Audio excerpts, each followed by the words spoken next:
right.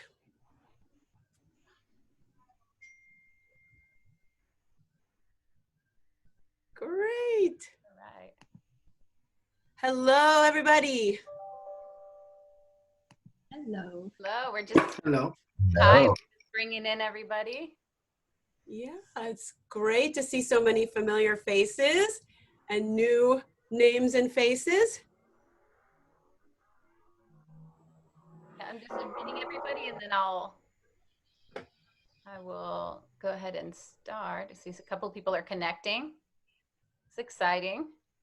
Yeah, this is great. There's a lot of knowledge in this space right now, I gotta tell you. A lot of smart people in this room. All right, so I think we are. Augustine. Bonjour, Céline. Hello, Stephanie. Bonjour. So nice to see you. Hello, Monica. Hello. Good afternoon. Good afternoon, Augustine. Hola.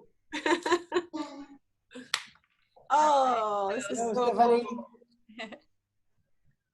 Hi. So, hi, everybody. Just wanted to say good afternoon.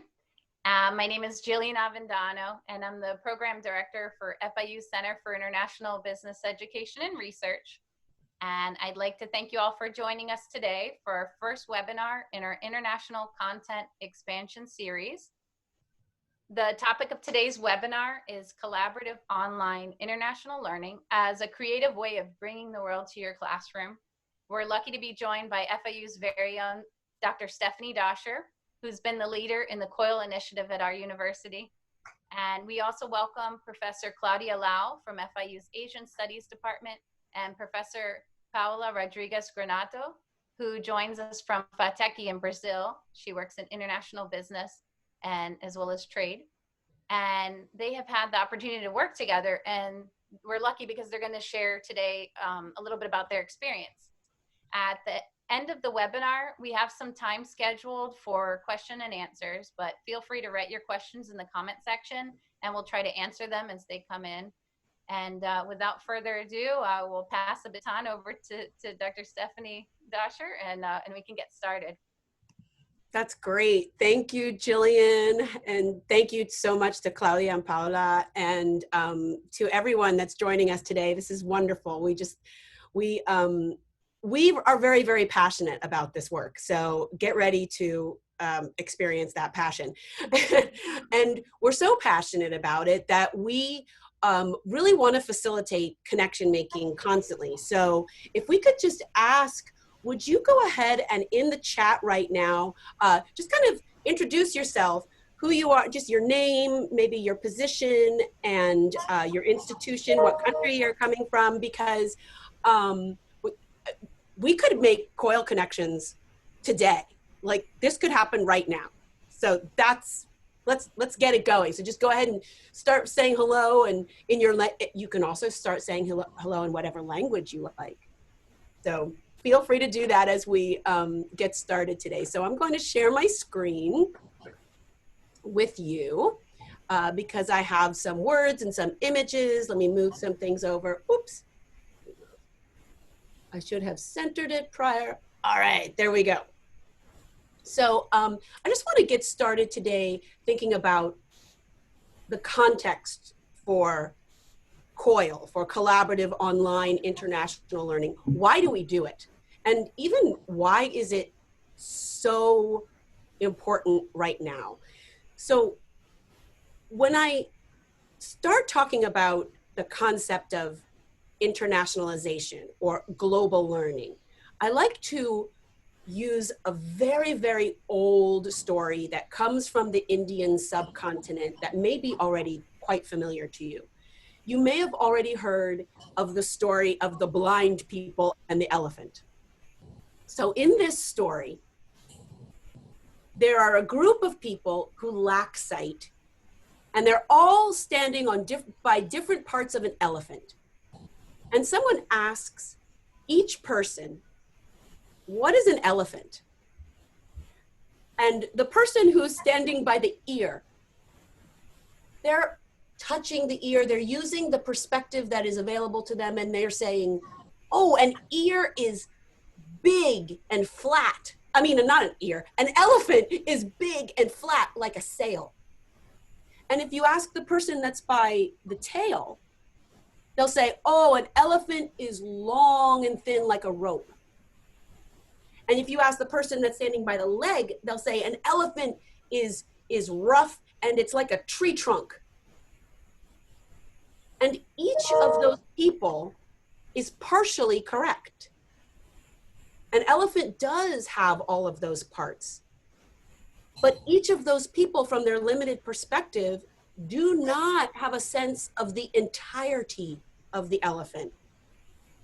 The only way to get a global perspective, a holistic perspective, a full understanding of the complex being that is an elephant is if you connect each of those limited perspectives to create the entire perspective. And that story, to me, really illustrates what we're talking about when we're talking about global learning. When we view the Earth from space, this is the first image that we received of the planet Earth in 1969. The borders that divide our countries, our cultures, our disciplines, our genders, that divide humanity from the environment, all of those borders that make things very complex and difficult to coordinate, they kind of disappear. But each of us is located on a different part of this planet.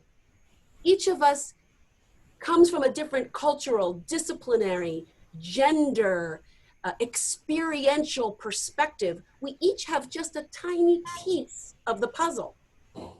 And the only way we can understand the whole of our Earth, the whole of the reality that we exist in, the whole of the complex problems that we're faced with, like the pandemic, climate change, poverty, mortality, is if we connect different perspectives across time, space, discipline, across all of these borders that we've created that separate us. And so this is the essence of global learning, that it is a process. It's not what you learn or where you learn. It is a process. It's how you learn. And it involves diverse people with their diverse perspectives, collaborating, connecting in order to analyze and address complex problems that transcend borders of difference. And you can do global learning in our classroom if we all have the blessing of being together again in person. You can do global learning in our community. You don't even need a classroom. You can do global learning studying abroad, or you can do global learning online, which is what we're talking about with Coil. And this is also part of your university or your college's entire internationalization plan. Because I think of internationalization, it's not just something, it's not a sign above the door. It's not a suit of clothes that we put on. Just because we're called Florida International University does not mean that we are internationalized. Internationalizing is the process that we use to connect the institution and the people within it to the world's knowledge exchange and production network. And one of the main ways we can do that right now is through Coil. We do not have to move bodies to move minds. We do not have to move people across borders to move ideas across borders. We can use technology. So today we're going to talk about that. We're going to talk about what is Coil, and we're going to dig into what it looks like and how you do it and some of the requirements of our leadership to support it in our college or university. And also some of the requirements that faculty need to engage in order to do this work. And I will say that we have a lot of Coil experience in this group. So I will encourage us to write questions in the chat. And then I will encourage anyone who has an answer from their experience to go ahead and share those answers. Let's really connect all of the knowledge in this group, okay? Okay, so what is Coil?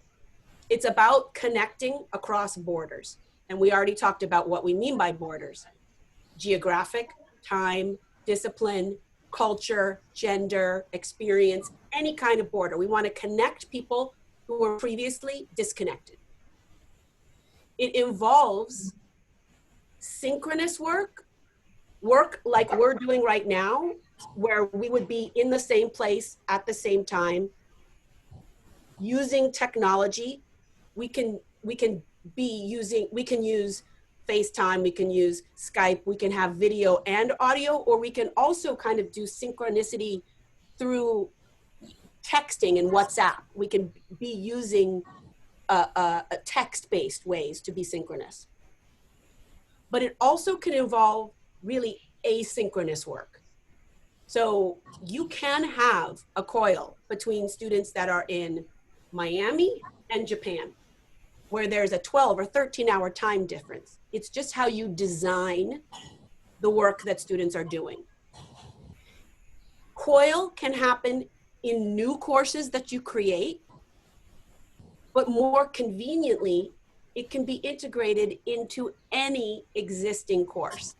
So depending on the context of your college or university, your faculty can make the choice to use Coil as their teaching methodology for a learning outcome or a unit, that they, just like they would any other teaching methodology.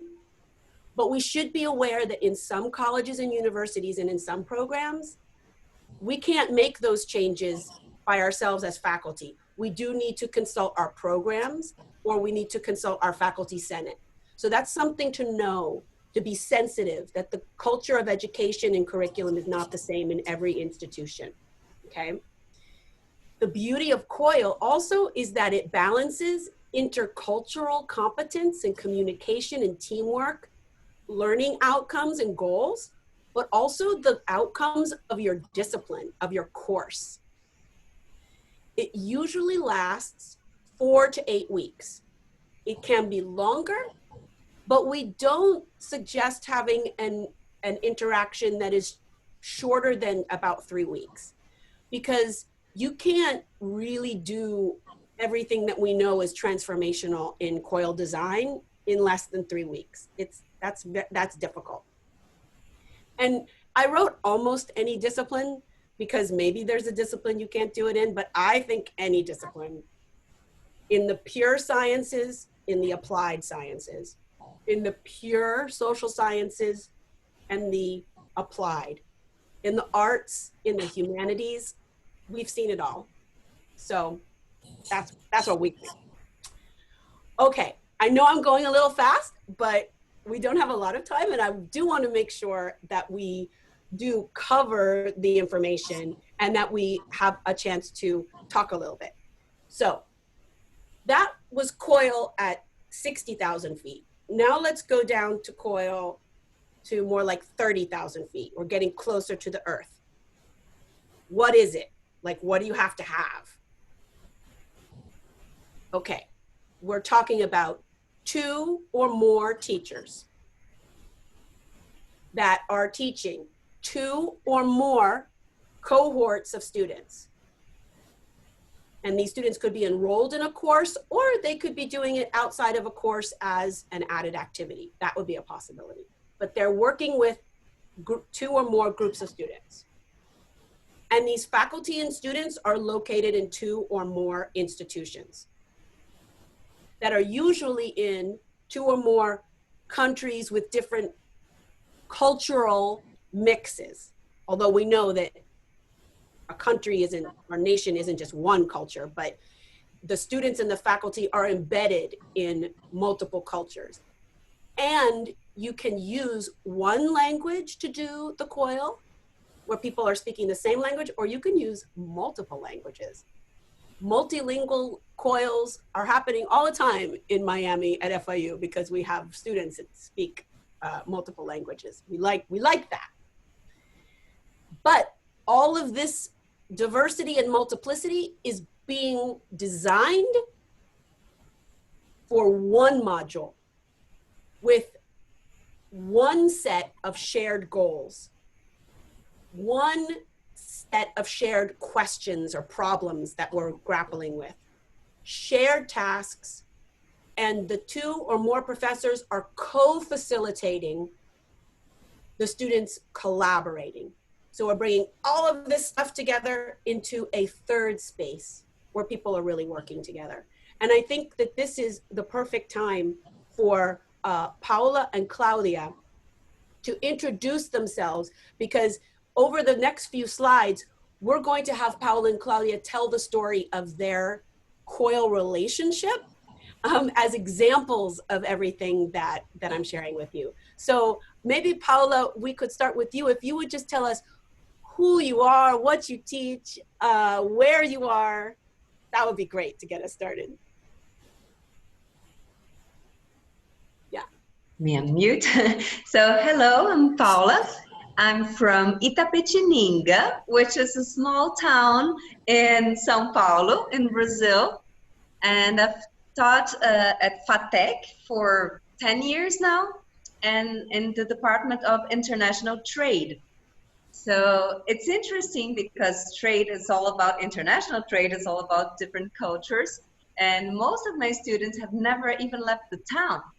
So it's amazing to see, and I love international experiences. I've been an exchange student, I've studied international relations, I did my master's degree in a different country. So it's, I think it's very important for everyone to have an international experience and to meet people from other countries so they can understand and develop more their sense of belonging, right, to this world, and so you get bigger and you grow every time you get in touch with different cultures. So so I'm an enthusiast of this of international experiences. So and I teach one of the subjects, one of the disciplines I teach is international business, and it's all about international negotiation. So the opportunity for students to get in touch with different people from the United States and from everywhere, it's amazing for us. So I really appreciate to be here and to be part of it. And working with Claudia is really wonderful. Claudia should tell her story, but she speaks Portuguese. She's a little Brazilian too. She is Brazilian actually, so it's amazing. So I'm very lucky. So. Right on. Claudia, tell us a little bit about you, what you teach, and yeah, a little bit about your background, why you coil. Mm-hmm. Okay, my name is Claudia Lau. I've been coiling for a couple of times already with Paula, with my partner from Brazil. The course that I teach at FIU is Asian Studies. And so it's interesting to teach the students a little bit about Asia, especially because now we live in such a global world where, because most of the people here probably have a curriculum very Eurocentric, and the old curriculum kind of forgot a little bit about Asia. So in Asian Studies, we're bringing back this knowledge, putting it in the global perspective. And I've been teaching Asian study courses for many years, but since I started coiling, I feel like coiling gives the students an opportunity to work in a more practical way. They are putting their Asian studies knowledge into a more practical way. It's not only, Asians are not only in Asia, Asians are in United States, are in Miami, are in Brazil, and all over. So this Coil gives us an opportunity to really to understand much better what Asian studies is for my course. Okay, I would like to ask everyone to pause for a moment and reflect, because this is an important part of Coil, on what Paola and Claudia just said. They gave, I think I heard maybe 6 reasons why they are coiling.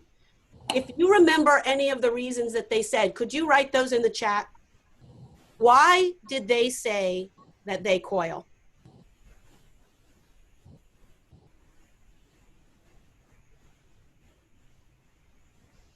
Remember what they just said. What did you hear about why Paola and Claudia decide that they want to coil?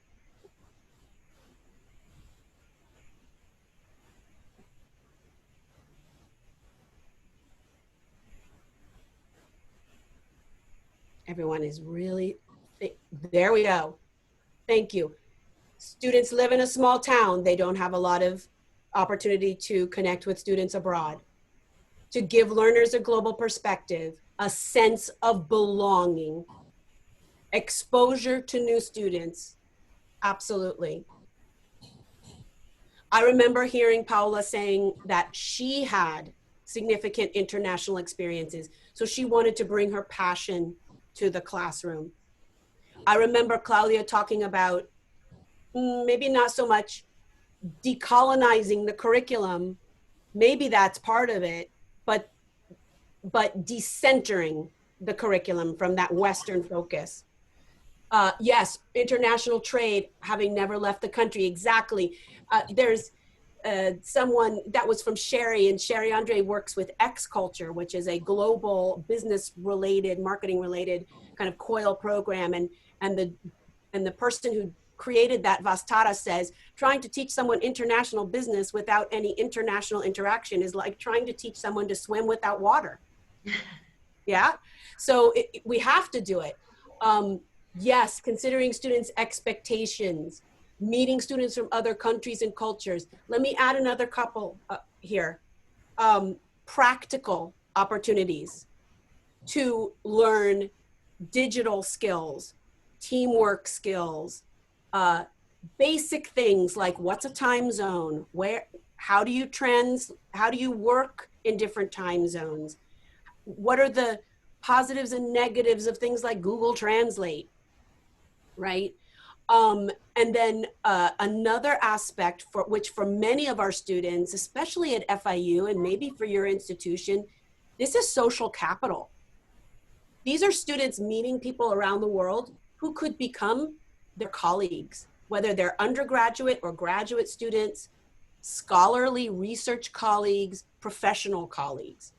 So it's a very rich opportunity for many different faculty for different reasons to attach or connect to Coil. And if you're someone who's in this group who wants to lead Coil, you want to be sensitive to as many of these different reasons as possible so that you can hear what faculty want to bring to it. And then you can also communicate better to faculty why they might want to be part of it.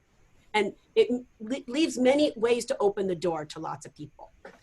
So thank you, that was fantastic. So what I'm gonna do is I'm gonna share the screen again, and let's move more, kind of go a little bit closer to the earth. So when you're working in an international setting, you might also want to know that other people are using other words to describe things that are Coil or similar to Coil. So in Europe, especially, virtual exchange. Also in the Middle East and North Africa, people use virtual exchange. Telecollaboration is a word that comes from language studies. They've been doing telecollaboration for decades. And so there's a long tradition of this work. Globally networked learning came out of Canada. Online or international or intercultural exchange, the idea of co-laboratories. I will also say virtual mobility is another term that is used for Coil, but really I want to differentiate between those things, because virtual mobility is more about I can, as a student of FIU, enroll in a course that's offered by another university and get credit towards my FIU degree, just like we would do in a traditional exchange that moves people. So mobility agreements between institutions. That is not the same as COIL. That is totally different. So we want to make sure that we're differentiating between those two things, because one of the beauties of COIL is that you don't have to exchange any money. It's embedded in the class as a teaching strategy. And the students don't get graded by the other professor. They're still graded for us, by us, just like in our classes, just like they would for any other project. Okay, so that's a beauty of it. The COIL sequence, the design sequence. This is why we need at least 3 weeks. There are 3 components traditionally. First is the icebreaker.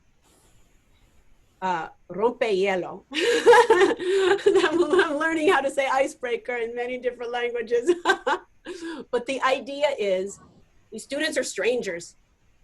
They've never met each other before.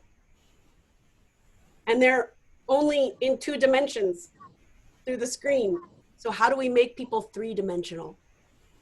How do we establish social presence? This is applicable to any course that we're teaching. In every course, in every meeting, we should establish more social presence. I tried to do that just by getting people to engage in the chat. Like, oh, there are real people here. We could start connecting.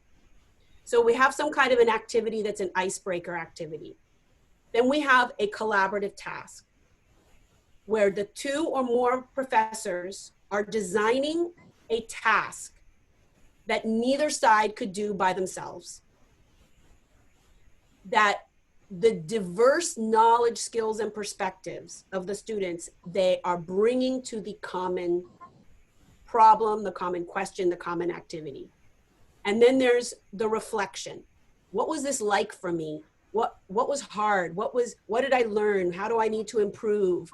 How am I going to integrate these new understandings of the world into what I used to think was true?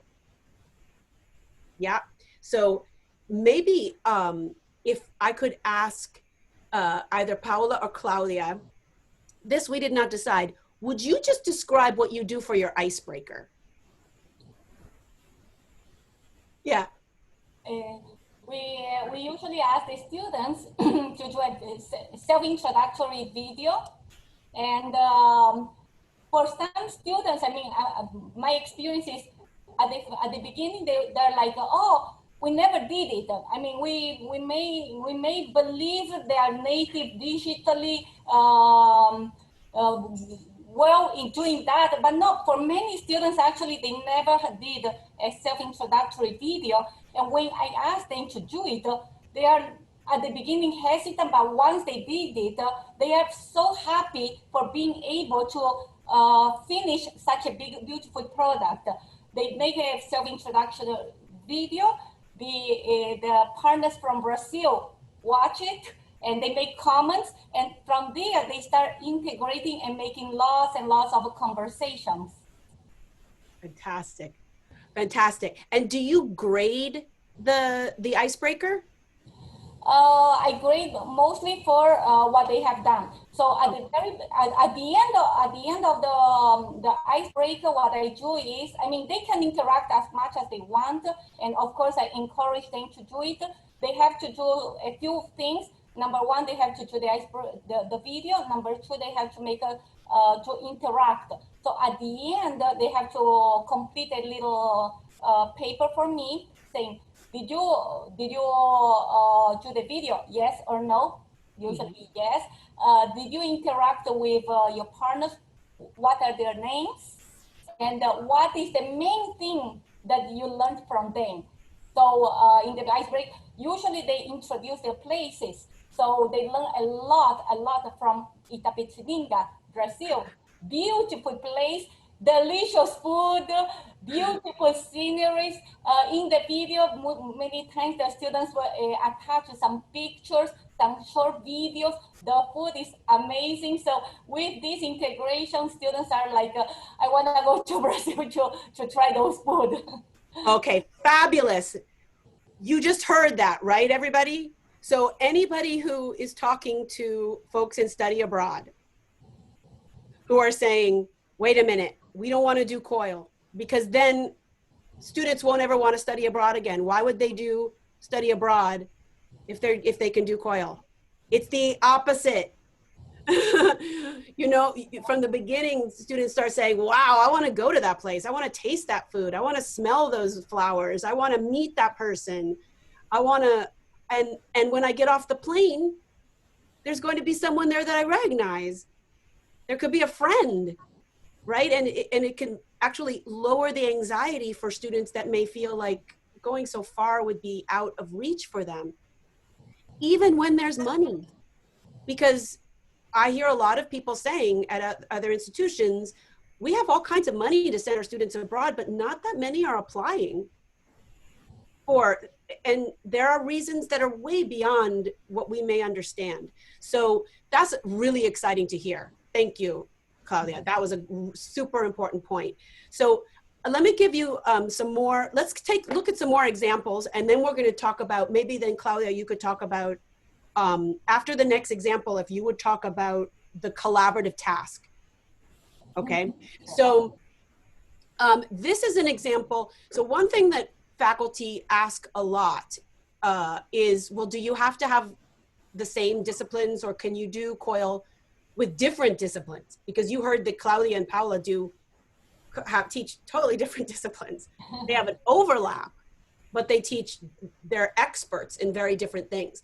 I will say that it's actually often easier to design the collaborative task when you have faculty that are doing two different disciplines, because then you know that everybody's an expert and everybody's expertise is needed. Yeah. It's a little different sometimes when you have people that are teaching the same course. So, but this is not an example from business, but it's such a rich example that I wanted to share.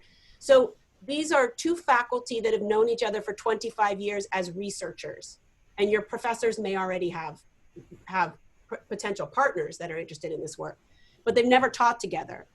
So they also do an introductory video, but because it's marine protected areas, the students they say your introduction should be a day by the sea, or a day by the ocean, because it takes place in Merida, in the Yucatan, and also that's where our other partner is, and here in Miami. And there are lots of different tidal areas that students can go to and they can share. But then the students, as part of the lab section of their course, do research together on what are the laws around protecting marine areas in the US and in Mexico. And they take a look at the different marine protected areas in both places and how they're related to each other, how the health of Biscayne Bay is related to the health of the Caribbean at large. And then they do an added project. This is a long project. It goes longer than the 8 weeks. The next project is the professors give the students a scenario where there's an area that's being debated in Trinidad. Should it or should it not become a marine protected area? And they give the students in the class different roles to play. Like there's a government person and a scientist, and there's a teacher, and there's the mayor, and they engage them in a debate in a mock town hall meeting where people are talking about the different perspectives on whether or not there's a fisherman, on whether or not the area should become protected so that there would be less fishing happening. And then the students do a peer reflection. They do peer feedback on how the others did their role, how well they did research their role, and also self-reflection of the experience. This is just a picture to give you an idea. I know we're all remote teaching online, but it's very much like everybody take out your computer, and we're going to, we're all going to talk to each other and research together. You can see that this is the classroom in Miami, but you can see projected off on the left, you can see that's the classroom in Mexico. So everybody is simultaneously able to talk to each other. And here is Professor Ligia Collado Vides, and she's talking to the students in Mexico here. And they have, you can see this is during the debate. They have placed the area that's under debate, and she's, I mean, there's just so much connection making here. It's just crazy. But this is why we do need technologists to work with us. We want to make a relationship with our technology departments. And in many cases, this is very exciting to our technologists because it puts the education in educational technology. It's an opportunity to be creative. And so this is a perfect time for us to hear from Paula about your project. What do you and Claudia have your students do together?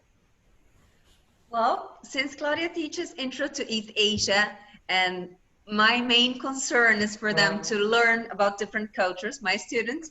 So the idea is to think about how East Asia's business are shaping the world and their business. So for me, the most important experience is the exchange in itself, like for them to have a group. So they have to find 3 different students in Miami, and what do we want to talk about? And so we give them different sectors in different industries, like automobile industry or textile or health industry, and then they have to talk about it and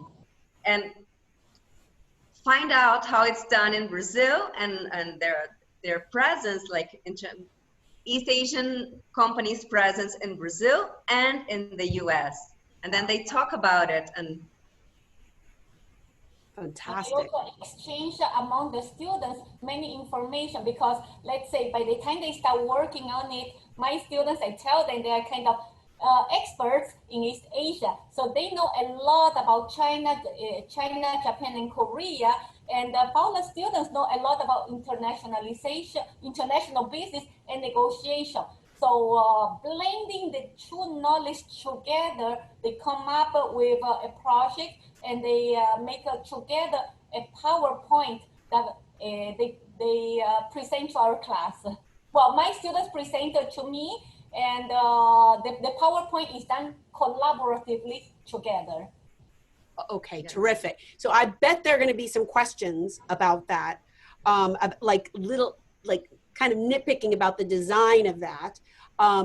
One thing I know, and I'll ask you right now this question. How many times have you coiled together? 2. 2 times. And we already prepared the 3rd one for this coming fall. Right. So let me ask you this. Are you doing this coil project the same way every time, or have you learned things over time? And if you, so would you say, do you have 1 or 2 really important hints about the collaborative project and how you design it? Anything that comes to mind? I didn't ask you to prepare this, but I bet you did. Yes, we have changed some parts of the project. The main project remains the same, but we have changed. We thought that maybe we were asking too much and leaving less space for them to talk and to get to know each other. Yes. And so we cut one activity, right, for this semester, right, Claudia? Mm-hmm, yes. Very awesome. Okay, we hear that a lot. That keep it simple and focused. Yeah. And Claudia, do you have one? Well, I would say that the first time that Paula and I did, it was our first time coiling. We didn't know exactly how to do it, and at the very end, mostly I come with a conclusion based on the students' reflection on their responses, how much they have learned, how much they enjoy this interaction, how important they feel it is for them to feel more globally prepared students. So the first time I would judge it, I would give a grade of good to our coil. The Yeah. second time, immediately, very, very good, Yeah. because we learn from our experiences. And now that Paula and I are planning again, I would give, I mean, I'm sure that it's gonna be a lot better because we're filling a lot of gaps. We improve everything that we feel like the students, that it has to be improved based on the students' feedback. So in my opinion, it's just a learning in process. I mean, it's a learning process for the students, for us as well. Each time it gets a lot better. For example, in this semester, we're gonna introduce the students with new technology. I know that we're talking later on about more technology, but Yeah. this time, instead of uploading the self-introduction in YouTube, we're gonna use VoiceThread, because Okay. VoiceThread is a tool that's very interactive. So this is the first time that we're gonna do it, but I already been looking at other professors of VoiceThread, and they see the big advantages of using it. So much more engaging, much more interactive. Okay. These are really, really important things to say. Paula, what were you going to say? Yeah, one more thing that's interesting. It's the first time we designed the course, we had the help from Osvaldo from Patek, who helped us a lot to design it. And we were talking about how we should give instructions. So instructions in Brazil are not that many normally, you know? We're not normally that specific. We say, oh, do that.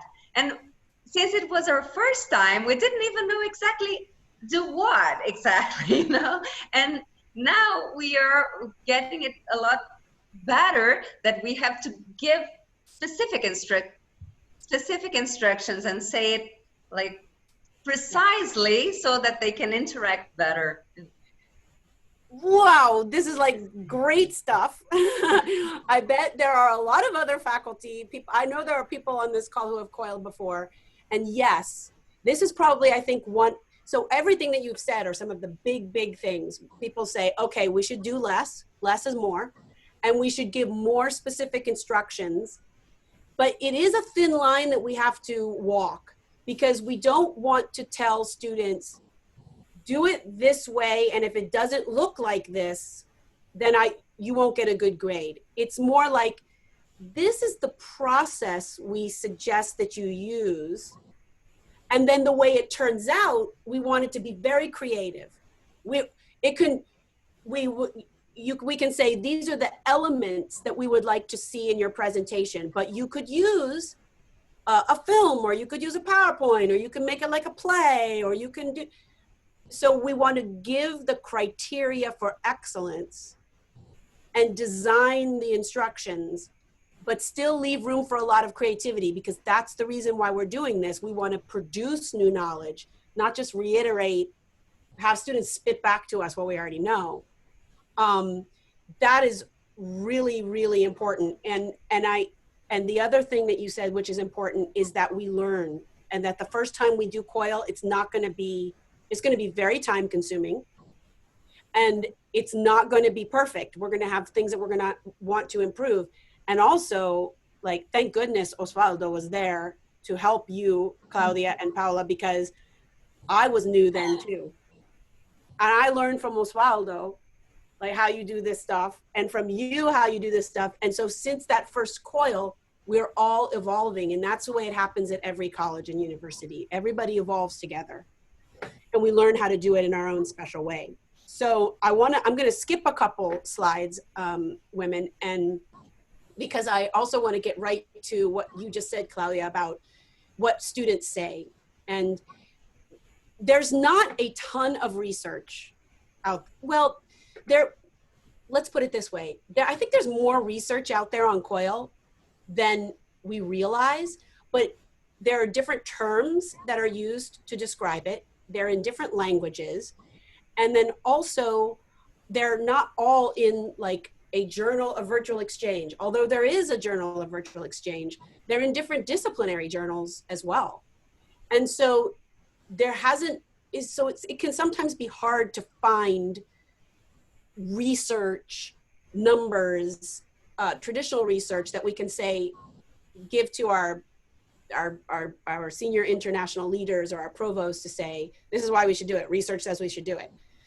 But we do have a sense of what the benefits are in general. And I would love to hear from Claudia and Paula, and even anybody else in the chat of what you've heard. So we have a sense that the students love meeting new people, the excitement of the Coil, making these new connections, starting relationships. For faculty who are dreading a little bit going back in the fall, if it's going to be a lot of work anyway, why not just add a Coil to it to try to make it something different than what students are doing in all of their other courses. That students feel like they're dealing with important questions and problems, virtual teamwork skills, intercultural communication skills, interest in travel or study away and just studying different parts of the country, and some more comfort being uncomfortable with people that they don't really know, communicating in uncomfortable situations. Are there any other benefits that you have observed, Claudia or Paula, that you want to add to this? Well, I think they learned more about themselves, like in this being uncomfortable and having to speak English, which is not their first language. So it's a way to know more about themselves. And Excellent. Yeah, I would say the same. They will understand for the students, for the American students, that English is very important, of course, but other than English, other countries do speak other languages, especially people from Miami. The students tend to speak so fast that it's very hard to understand. So they need to learn to empathize a little bit with international students, is to speak a little bit slower and be more clear in their thoughts, and understand that globally they need to adjust themselves to get they need to understand that American way is one way, but it's not the whole way in the whole entire world. So they need to understand how to globally interact with other students, with other people. And at the end, the students do understand, I mean, based on their feedback, that actually, yes, they learned that they have changed and they have learned a lot more, not only about our disciplines, but the global interaction, which is one of the objectives of this course. Fabulous. And also, it's not just about the students, it's about faculty too. We're internationalizing our faculty. There's the excitement of meeting new people and having a relationship, a friendship, starting new connections that could be turned into research partnerships. People visit each other, traveling all the time. It's a social experience. It's exciting to learn about how education is done in different parts of the world, new teaching strategies, new technology skills. I mean, wow, right? New, more relevant and authentic teaching, and bringing in real problems that we know that we cannot explore by ourselves. So it's really great for bringing interdisciplinarity into our work. Now, you will notice that the last thing that we're talking about is technology. People usually often think about the technology first, but when it comes to Coil, it's not a platform. We are looking for tools that match the task that we want our students to do. So we want to think, what is it that we want them to achieve? And then what are the tools available to us that are the simplest, easiest, most familiar tools that we can cheapest that we can possibly use. And for some places, the least bandwidth. And there are coils that are done the entire thing on WhatsApp, because you can send pictures, videos, documents, and text through WhatsApp and get a sense of presence. And that is the place where our students are a little bit more native than we are. They do feel like they're having real relationships with people via their phones.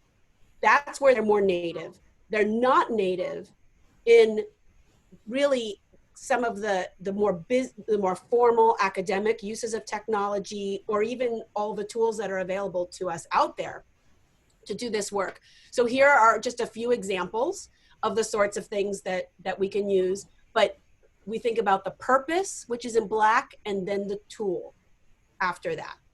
We do have to think about GDPR and FERPA regulations and other national or international information privacy regulations that may be at work in our institution.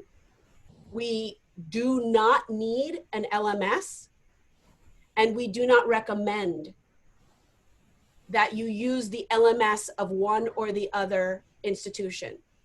We recommend you find a third space. Because, and we have not said this, but I hope it's been a value that's come through, the power of Coil is equal power, is complementary skills. And so once we go into the LMS of one or the other institution, someone's a host and the other people are guests. And that's not what this is about. This is about, we are all strangers in a strange land together. And we need to get each other through this. So you can use the free version of Canvas, or Moodle, or Schoology, or Google Classroom. I've heard of people doing incredible collaboration through Slack. You could do the whole thing through email, whatever is comfortable for you. What you were talking about moving to VoiceThread. Yeah. That's great. New technological tool that comes out, and I love trying them. Yeah. Of course, I have a recommendation from other professors. The very successful products that I do see, and it comes out really, really good. So I am excited to try that. I am sure it's gonna come out really well. Right on. Well, that's that's like 95% of the battle is being confident and hopeful, right? So we want to use whatever we feel, and we can put it in the hands of our students. We don't have to decide for them what tools they use. We can just say, here are 3 or 4 different things you might want to consider. You decide. That's part of the learning. So to finish up, and to leave a few minutes for some more questions and comments, what needs to be in a Coil plan? You want to maybe start with an essential question or a common problem that the students will bring their different perspectives to for that challenge. You're going to have to negotiate your academic calendars. You're going to need to negotiate the language space. You're going to want to come up with 1 or 2 or maybe 3 at the most common learning outcomes, which would maybe be at least one that's intercultural, like teamwork or listening skills or language skills, something like that. And then 1 or 2 that are more disciplinary based. You're going to want to think about, what do I need to do to prepare my students before they enter into the Coil? They may need some training with technology. They may need to know where in the world is and how you pronounce it. Say it for me, Paula. Itapetininga. Itapetininga. You might. Great. Itapetininga. You may say, take out your Duolingo or Mango languages, and I want you to do earn at least the first 2 digital badges. So you can say hello, how are you, in English or Portuguese, things like that. You're going to need to come up with your icebreaker, your collaboration, and your reflection. You're going to think about how you're going to assess this. The professors can assess different things on different sides. One person may be looking for language proficiency, the other one in something else. It's up to you. And then your tech tools. I'm not going to go through this right now. I'm going to say that finding a partner is probably the most time consuming and can be challenging. But there are lots of sources. Faculty have current international partners, visiting faculty that are already on your campus or part of your institution. Your college or your department might have partners that they work with. Your study abroad and exchange programs right now, they have all kinds of institutions that are saying, well, what do we do now? So maybe finding faculty that way. If you're part of a network like the Pacific Rim universities, or now there's the Latin American Coil network emerging, there could be possibilities there, and also conferences and professional organizations. These are great sources for partners. Finally, keys to success for those facilitating, leading, and the faculty doing COIL. We want to be people that feel comfortable in a space where we have a common purpose. It's not just about our own agenda. Flexibility in terms of time, language, technology, everything. Something's going to go wrong, that's okay, we'll change. Cultural sensitivity and curiosity, cultural humility, the realization that there's more than one way of peeling an apple or whatever that story is.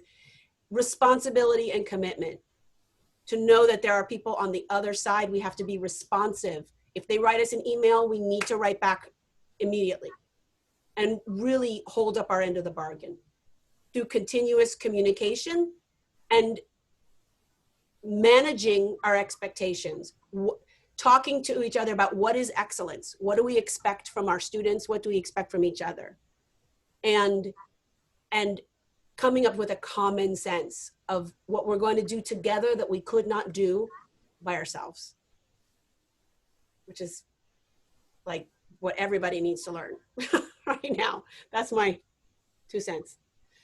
So with that, we have a few minutes, but I can stick around about 10 minutes afterwards if we wanted to have an after party.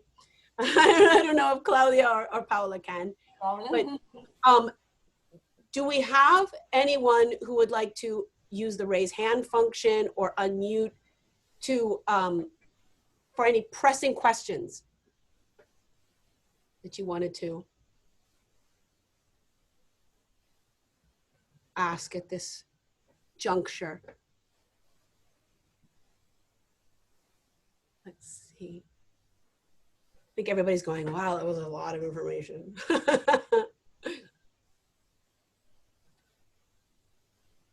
Or any comments about anything that was said that you would like to reinforce? Hello. For those who are experienced. Yeah, hi. Hi. Well, I don't have a question, but I have a comment. This is great and so exciting. I did not expect this much from this presentation, but this is amazing. I mean, I never thought about the coil this way. I mean, I heard about it a couple of weeks ago, but this is great. And thank you for the presentation. It was excellent. Thank you. Cool. You are Lena, and you are from? Information Systems and Decision Sciences. Fantastic. What institution? Are you in FIU? Yeah, I am at FIU. Oh, hi. Yes, I am at FIU, and I registered at the last minute, so that's why I just got my default personal email maybe to the registration. Yeah, but it's nice to meet you, Lena. Nice to meet you. Thank you so much. Awesome. Hey, Stephanie, this is Jennifer. I was wondering if you could give, because I've heard so many great examples from you over the last couple of years of a interdisciplinary COIL where the two classes were completely different and how they kind of combined the project. Because I think one of the key successes or that people need to have is the relationship. If you have a strong relationship, you can really make any class combination work. So, you know, if I could give one piece of advice as sort of a administrator in the background, you know, helping this stuff kind of go forward, is look for a relationship where you have a strong communication, then you can really build across any classes. So can you give me an example of someone who did that? Yeah, absolutely. This was, okay, I have a couple. Sometimes it's magic, and it does help to have someone like Osvaldo, who happens to be here, where there's a COIL coordinator, a matchmaker at the other institution who's very networked and who knows the professors, who knows faculty, and we can have a sense of who might be a good match. So one of the really cool matches that happened at the beginning of our work together was with a professor, Michaela Moura, and she teaches in women's and gender studies.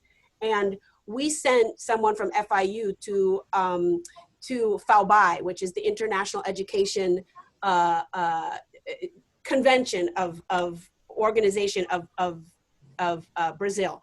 And we just sent her a profile that said, my name is Michaela, I teach gender violence and the law, and I would like to work with a lawyer because I don't know anything about the law in Brazil and I want to study this issue in Brazil. And someone came back, they said that they wanted to collaborate with her, and it was someone who taught video game design. And I thought, oh, we sent someone all the way to Brazil and we come up with, she's never gonna go for this. This is not what she was asking for. I mentioned it to her and she said, this is perfect, because there's so much issues with gender-based violence in video game design and in the culture around video game playing. And my students are talking about it all the time. And okay, I'll just go in that direction. And then she created this project. She's done this project with like 3 or 4 different faculty. So, and what they do is they're looking at the issue of gender-based violence in video games, and they've created advocacy campaigns for different groups about it, video game designers or players or parents. And then I think with one partnership, the students created like a storyboard for a heroine's journey instead of a hero's journey. So what you're saying, Jennifer, is absolutely true, that we should really put it in the hands of faculty to kind of connect with this. And it's also something that those of us who are on the call who are in the leadership and staff, find someone at that other institution who is a good matchmaker and creative the way you are, that we can really think outside the box. Think about the challenge that the faculty are interested in, and then you can find lots of different people who would be interested in approaching it with them. Does that help? Yeah, maybe for those who need to leave, is there like a contact slide? So I know a lot of people are interested in. Sorry. Oh, I was gonna even stop sharing.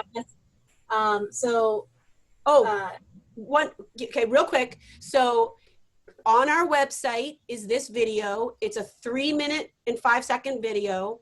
It's an explainer, everything I just said, but in 3 minutes. Now you're like, hey, I should have just done that. No, it's not as much as I just said, but there's also French and Spanish subtitles. I need to work on the Portuguese subtitles, but then it has auto translate as well. That's on our website. Oh, I want to share this with you. We have Michaela's story on the season 1 of our podcast. And there's a transcript, an English transcript to aid, and then also a discussion guide. So if you wanted to have faculty listen to this and talk about it, this is a resource for you. And if you want to get in touch with, that's really important. If we don't think differently, the world's going to stay the same. I believe that's true. And if you want to get in touch with us, this is contact information. Awesome. And I just want to make a plug out there for any of our cyber business colleagues or some of you faculty who might think, well, you know, where can I get support? If any of you are multidisciplinary, are willing to sort of shift towards an international business focus, our Cyber Center at FIU is supporting these projects, and the CMCC Consortium, which is linked on our website at cyber.fiu.edu under faculty resources, has a good, fund available for these kinds of projects to help fund you in developing. Maybe you think, oh, I need a little bit of money to develop this course. I need certain tools. I need help with whatever, X. There is support out there. I know the Global Learning Office at FIU has some as well. Maybe your local university, if you have a COIL coordinator, has some support. So, we're here to help you make this happen. And we all think it's the wave of the future of where things have to go in international connections, because it's necessary. Yes, absolutely. Even when mobility comes back, this is a way to promote, extend, enrich all of our relationships, all of our aspects of internationalization. Great. All right, so shall we say thank you? No, people don't want to leave. I was going to say, I wanted to do a quick, I really appreciate everybody's time and everybody joining and taking part in this. We, as Stephanie said, we're all very passionate about this, this initiative. And it's something that, as time goes on and post-COVID, it's something that can really enhance your classroom and the opportunities that your students have. I wanted just to do a quick poll. I'm going to launch it really quick. And a special thank you to Paola and Claudia for taking the time. Yes, definitely. Definitely. It was really interesting hearing about their story and what's worked for them, and their program is evolving constantly, which I think is something important for people to take note of as well.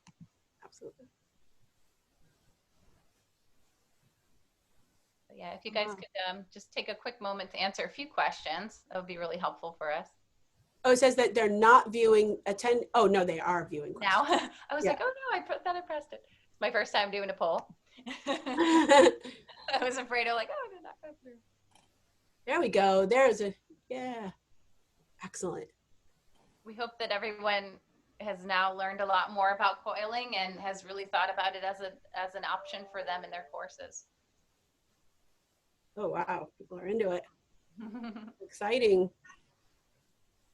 Yay.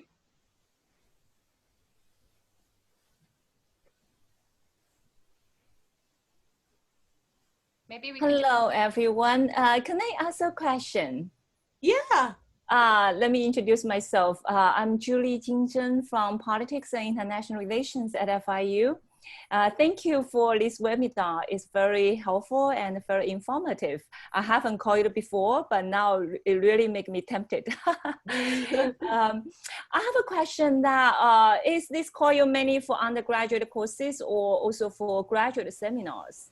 Graduate as well. In fact, we have someone on this webinar right now, Professor Sherry Andre, who has coiled with her graduate students. Oh, wonderful. Okay. Yeah.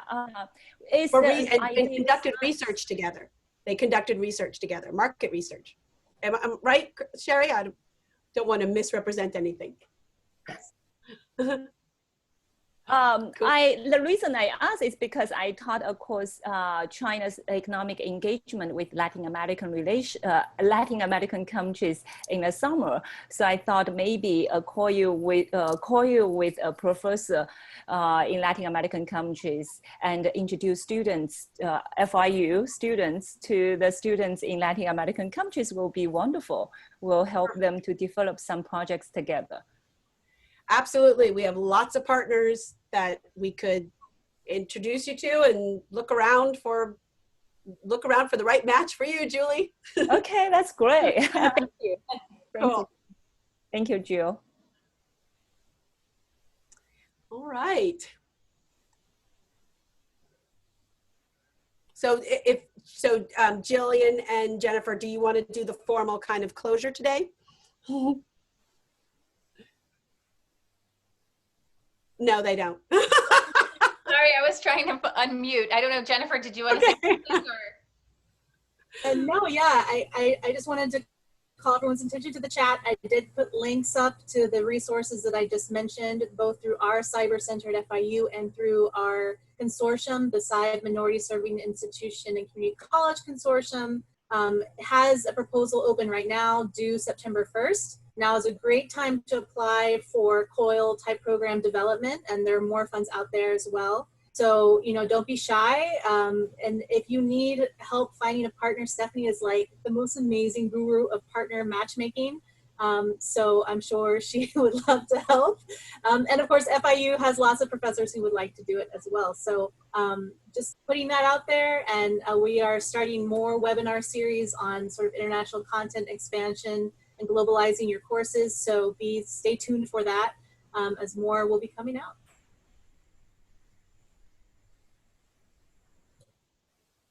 Everybody. Thank you. Thank you. Great day, everyone. Thanks for coming today. Hope to see you in the Bye. inbox.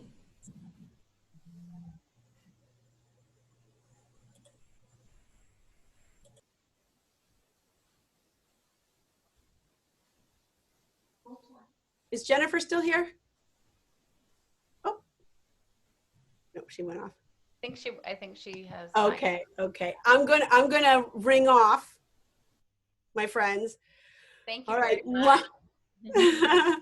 Thank you so much, Paola and Claudia. Really, really, really appreciate it.